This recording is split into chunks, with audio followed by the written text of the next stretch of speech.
சென்னையில் மழையால் பாதிக்கப்பட்ட இடங்களில் மின்சார பராமரிப்பு பணிகள் தீவிரமாக நடைபெற்று வருவதாக தமிழக மின்சாரத்துறை அமைச்சர் திரு நத்தம் விஸ்வநாதன் தெரிவித்துள்ளார். இதுகுறித்து அமைச்சர் நத்தம் விஸ்வநாதனுடன் நமது செய்தியாளர் லாவண்யா நடத்திய கலந்துரையாடலை இனி பார்க்கலாம். தற்போது நம்மிடையே மின்சாரம் மற்றும் ஆயத்தீர்வுத்துறை அமைச்சர் நத்தம் விஸ்வநாதன் இருக்கிறார். அவரிடம் கேட்போம். சார் வணக்கம். தமிழகத்தில் குறிப்பாக சென்னை மற்றும் அதன் சுற்றியுள்ள பகுதிகள் மழை வெள்ள பாதிப்பால் ஆங்காங்கே மின்சாரம் துண்டிக்கப்பட்டிருக்கு. இந்த மின்சாரம் மீண்டும் பெறுவதற்கு என்ன மாதிரியான நடவடிக்கைகளை தமிழக அரசு மேற்கொண்டு வருது?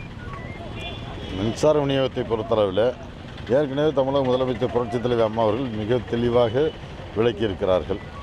இப்பொழுது 80 சென்னை மற்றும் சுற்றுப்புற பகுதிகளில் ஏறத்தாழ 80% மின் இணைப்புகளுக்கு தடையில்லாத மின்சாரம் வழங்கப்பட்டு வருகிறது.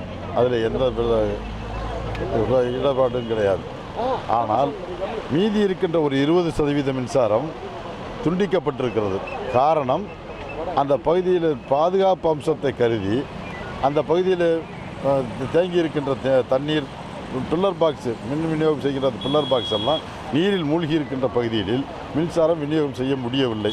அப்படி மீறி மின்சாரம் வழங்கினால் அது உயிருக்கு பல இடங்களில் ஆபத்தை ஏற்படுத்தக்கூடும். ஆகவே பாதுகாப்பு கருதி மக்களுடைய பாதுகாப்பு அதுதான் முக்கியம். ஆகவே மின்சாரம் நிறுத்தி வைக்கப்பட்டிருக்கிறது.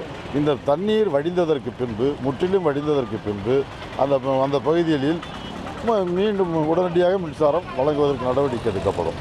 சார், அதே போன்று பல்வேறு இடங்களில் டிரான்ஸ்ஃபார்மர்கள் முற்றிலுமாக இருந்தும் அதே போல மின் வயர்கள் அருந்து இருக்கிறது. அதை துரித நடவடிக்கையாக சரி செய்வதற்கு என்ன மாதிரி மின் தண்ணீர் தேங்காத பகுதிகளில் இருக்கின்ற பாதிப்பு அத்தனையும் சரி செய்யப்பட்டு மின் விநியோகம் வழங்கப்பட்டு வருகிறது.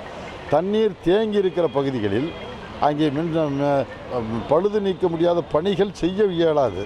அப்படி செய்தால் அந்த பகுதியில் அது மிகப்பெரிய ஆபத்தை ஏற்படுத்திவிடும். ஆகவே தான் பணி செய்வதற்கும் சரி அல்லது மின் விநியோகம் செய்வதற்கும் சரி நீர் தேங்கி இருக்கிற பகுதிகளில் மட்டும் அது செய்வது சாத்தியப்படாது. காரணம் பாதுகாப்பு தான். அது மின்சாரத்தோடு விளையாட முடியாது. இதில் மின்சாரம் தண்ணீரிலையும் பாயக்கூடியது அந்த இது. ஆகவே அப்படிப்பட்ட ஆபத்து தொழில்நுட்பம் அப்படிப்பட்ட ஆபத்துகள்லாம் இருப்பதால் முதல்ல அதைத்தான் நம்ம தெளிவுபடுத்தியிருக்கிறார்கள். இந்த தண்ணி வடிஞ்சிருச்சுன்னா அடுத்த நாளே உங்களுக்கு மின்சாரம் எல்லாத்துக்கும் வழங்கப்பட்டு விடும்.